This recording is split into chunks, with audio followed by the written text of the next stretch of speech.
evening, Monday Morning Quarterback, episode 108. Just kidding. Nobody in here really has COVID. I don't know if anybody has COVID. Anyways, we have these new face gaiters available on our website. Super light and breathable. A lot of these racetracks we're going to are requiring us to wear face masks, and it's a pain in the ass. I'm always walking up to the track or the grid, forgot my face mask in the trailer, got to go back and get it. Where this thing you can just keep around your neck, pull it up where they require you to have it, and when you want to live like a civilized human, you can pull it back down and breathe and not fog up your glasses and all that. But they are really lightweight. They're not super hot around your face like a mask, and I wish I had them at the shootout because I think they would do a good job of keeping dust and whatnot out of your face. So those are available on our website with all sorts of other cool merch. So hope you guys had a good start to your week. It's Monday, and most parts of the country are racing, so that makes me happy. Doesn't seem like there was a ton of rainouts this weekend. There was a few that I know of, but it seemed like most people got to race, so that's awesome. Locally, AJ Hopkins picked up a win at Paragon on our shocks on the sprint car scene, as did Kyle Cummins at Hobstadt with a tri-state win on Saturday. And then other folks won throughout the country. I know out at Deming, Chance Crum picked up a 600 win. Haley Constance got a restricted win. Derek Holman won the 1200, so we had a great Friday night out at Deming.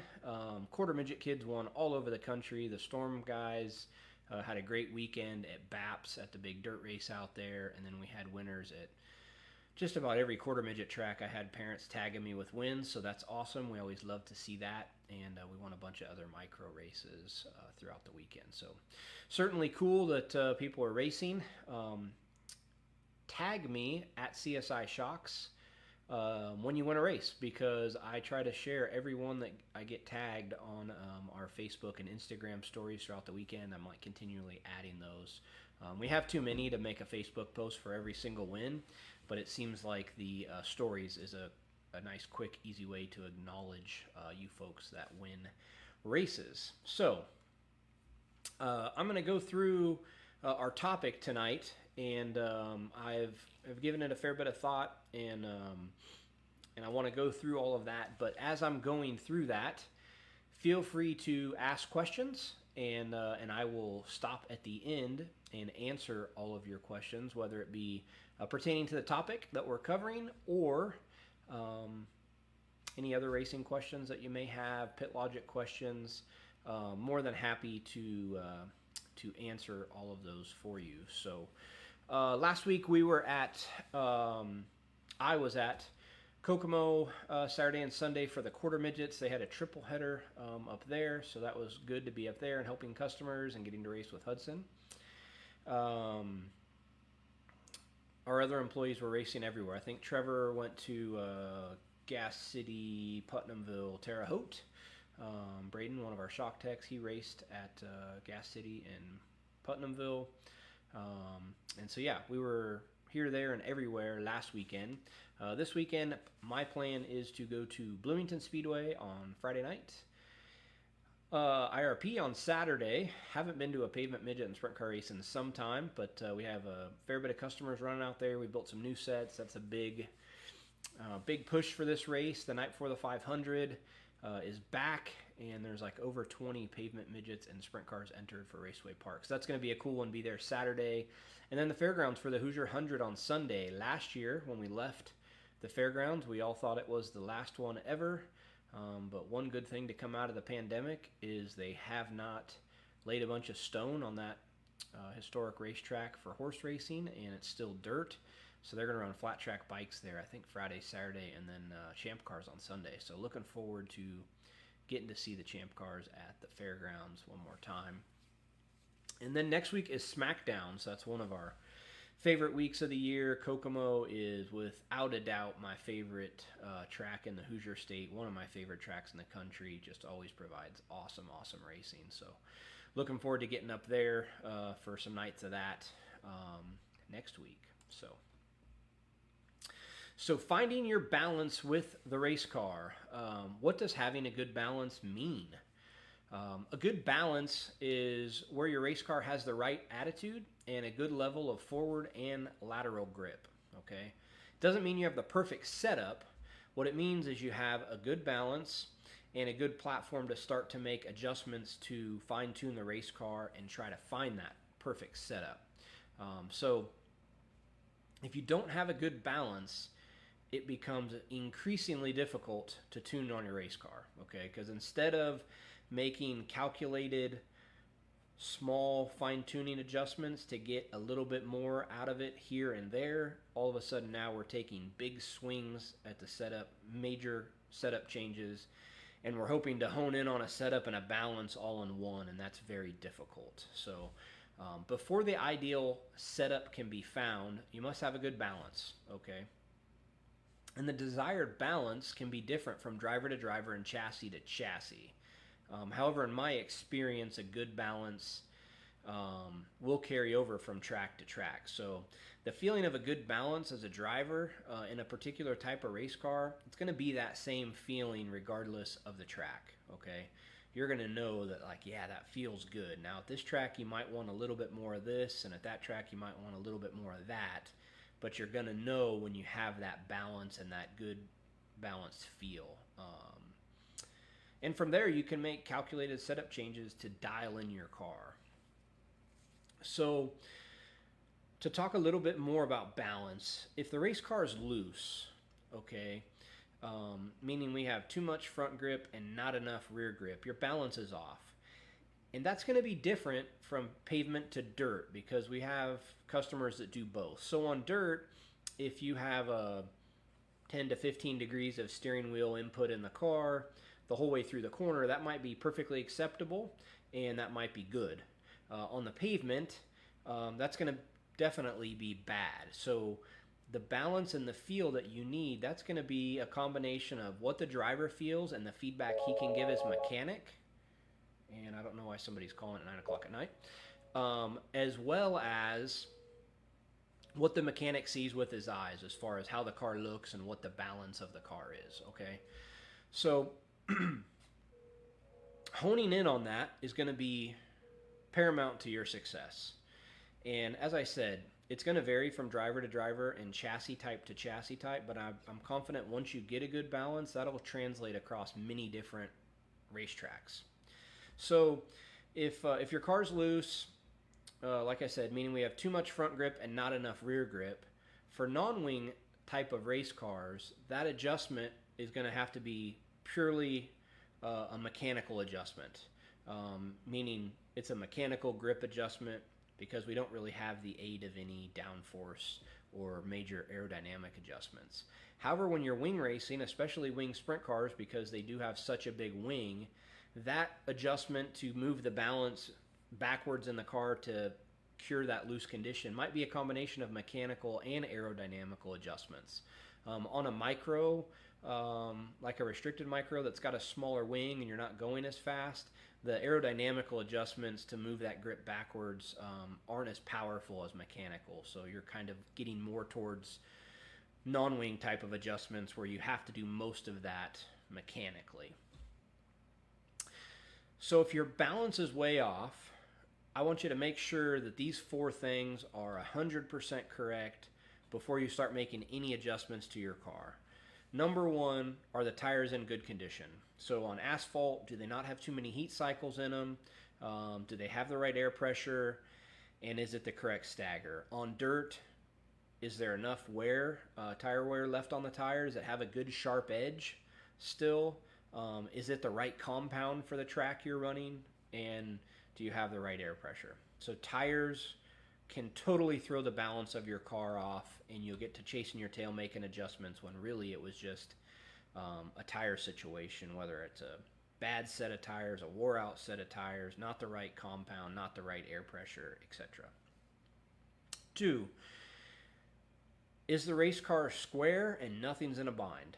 So we're sure that that thing is square, front end square, rear end square, drive line is square on a midget and sprint car, torque ball housing is perfectly centered, or torque balls perfectly centered in the housing. Jacob's ladders, not in a bind. Nothing's in a bind. So the race car is totally square. Because the race car is out of square or something's in a bind, that's going to have your balance off, and again, you're chasing your tail. Number 3 are the shocks and torsion bars or springs, whatever you have, in good operating condition. So shocks have the correct pressure in them. If they're a monotube shock, they're not leaking. It hasn't been 4 years since they've been rebuilt. The torsion bars don't have 100 nights on them. The springs aren't bent.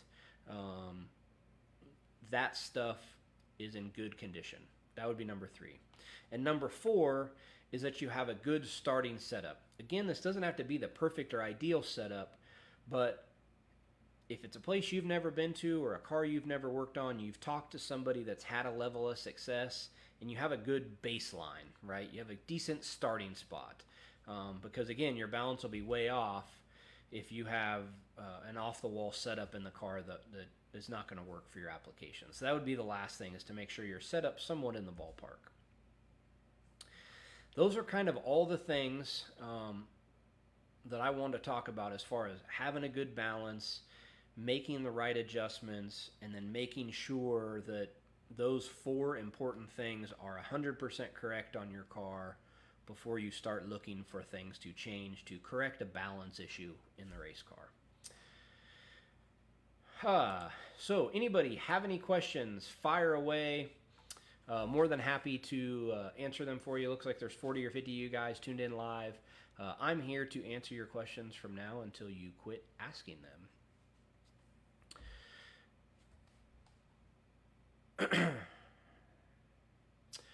Rick Remore, what should I be looking at? We start strong, whether we're starting in the front or rear. We can work our way to the front and move out to a huge lead. When a yellow comes out and the field bunches up again, we lose speed.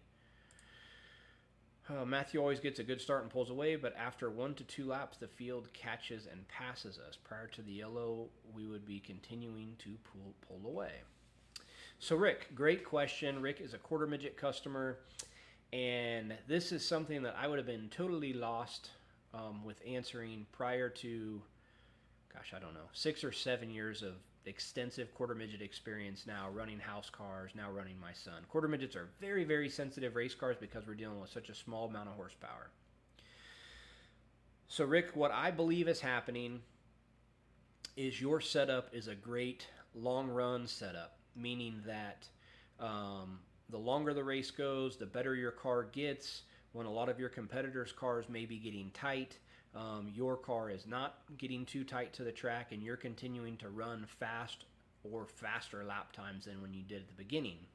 However, when a yellow comes out and your tires cool off, the guys behind you that setup was too tight for the long run, now their setup is perfect for the short run, and they're able to pass you.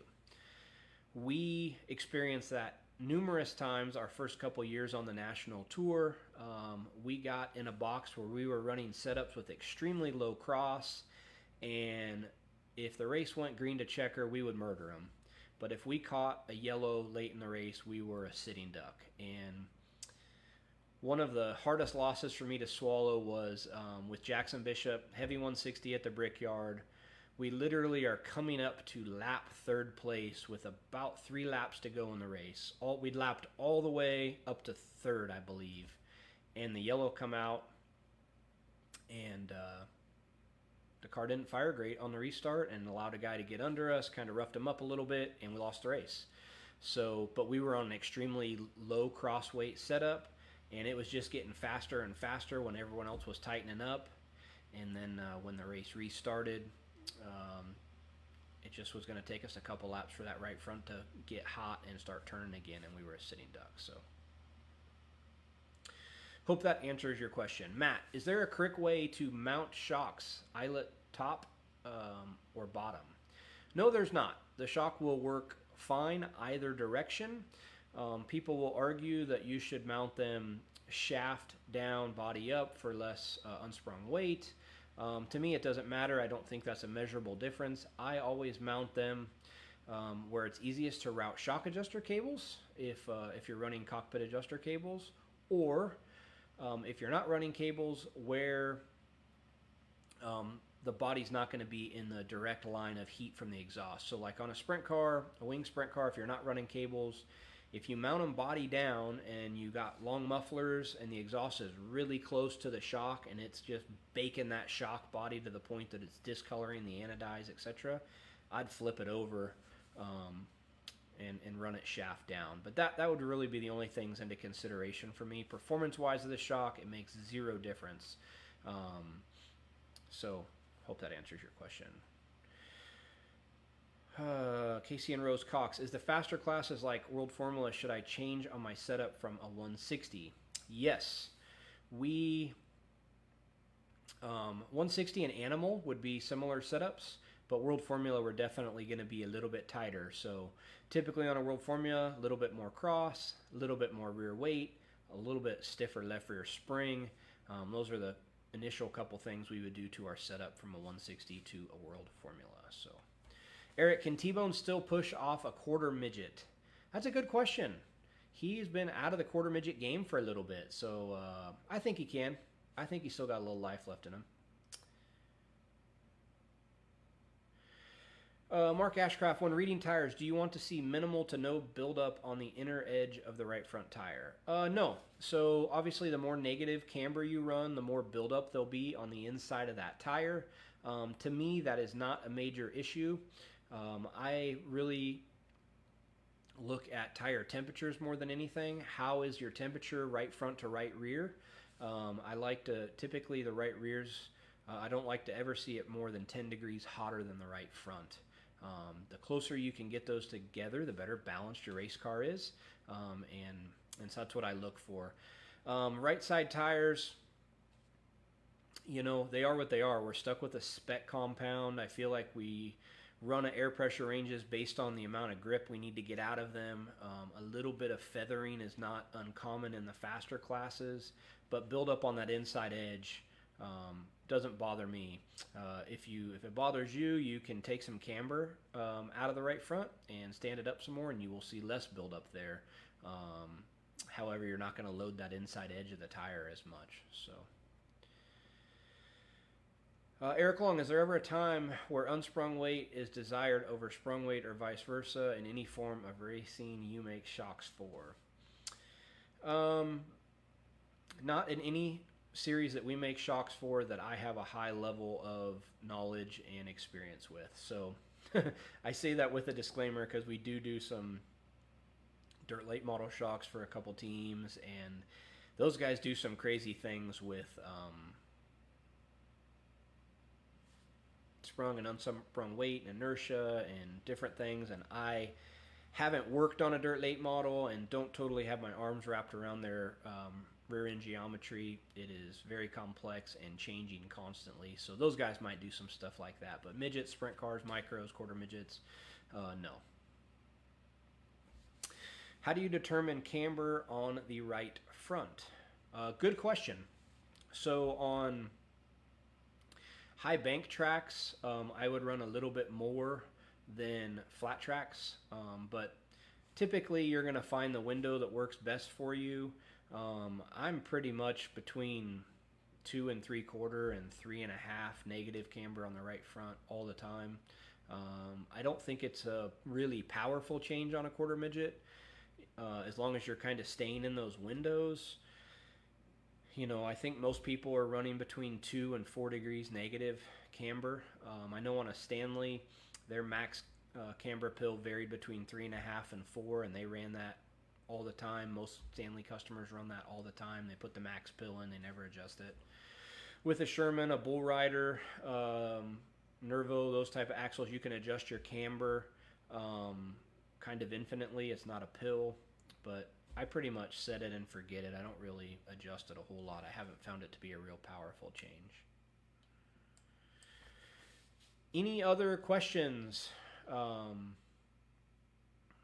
a lot of quarter midget questions. Anybody that has micro midget sprint car questions, happy to answer those as well, or pit logic questions, or questions pertaining to tonight's topic. Eric, did you get anybody to buy that hypercoil quarter midget spring that you prototyped? Curious. Anybody who doesn't know Eric Long or follow Eric Long, check out his Facebook page. He's got a sweet spring for sale. Nobody else have any questions? One quick thing. I did, as promised, get all of our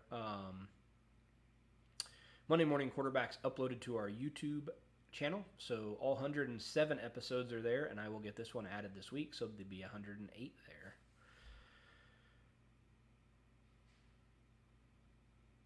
Is it common for the right rear to be hotter than the left rear being locked up? Yes, it should be. It definitely should be. So most people are going to run a D20 left rear on a quarter midget. Some will run an A35, but a D20 doesn't build much heat at all. It dissipates heat really quick. If you are running an A35, your right rear still should be hotter. If you're driving your left rear that hard, you probably should be on a ratchet or unlocked. 270 micro, what causes the car to get into the right rear too much? So, Larry, I assume you're meaning too much travel on the right rear. And that could be one of a couple things. One, we don't have enough spring rate over there, meaning your spring or torsion bar is just too soft.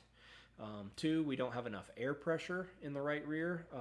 Again, that spring rate causing a sponginess in the sidewall of the tire. Or three, we don't have enough compression dampening on that corner of the car, or we have too much rebound dampening. So I guess four things. Could be shock, could be bar or spring, could be air pressure in the tire.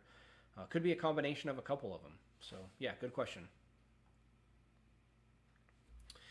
Mike, what temp difference do you want to see in dirt micro rear tires? It's honestly been a minute since I've worked on a micro sprint weekly and paid much attention to that. But a right rear is typically going to be a fair bit hotter than the left rear. My best guess would be 20 to 30 degrees hotter the right rear should be than the left rear. It's doing most of the work. So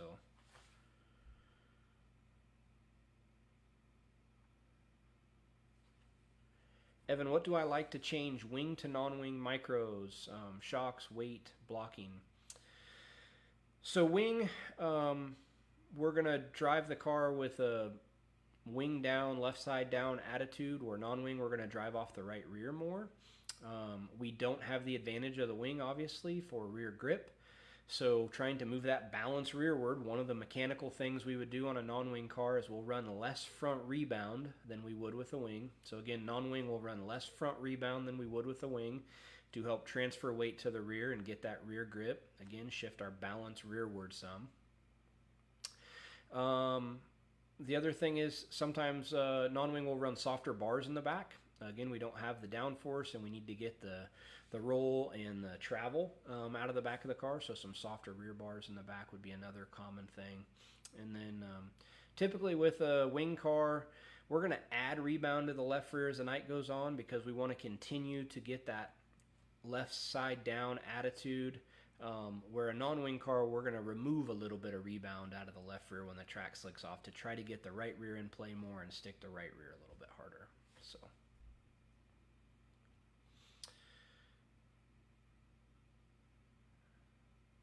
Sean, what's your thoughts on using tire bleeders? Anywhere they are allowed, I recommend using them, okay? I should do a Monday morning quarterback at some point on bleeders, even though we don't make or sell bleeders. I consider myself a bleeder connoisseur. I spent a lot of time in my younger years as a tire guy on an outlaw team, and then crew chiefing. I always like to set my own bleeders because I felt like it was so important. So a lot of that was mechanical bleeders. Now there's electronic bleeders that are a lot easier to set. But absolutely, if you're allowed to use them by the rules and you're experiencing anything more than 2 psi of buildup in your tires throughout the run, you're crazy for not using bleeders. If they're set correctly and they work properly, meaning they're not going to bleed too much air off under yellow and cause you to have low air pressure on a restart, you absolutely should use them. And if, like I say, if they're set properly, they won't do that. And that's really the only disadvantage to a bleeder. So,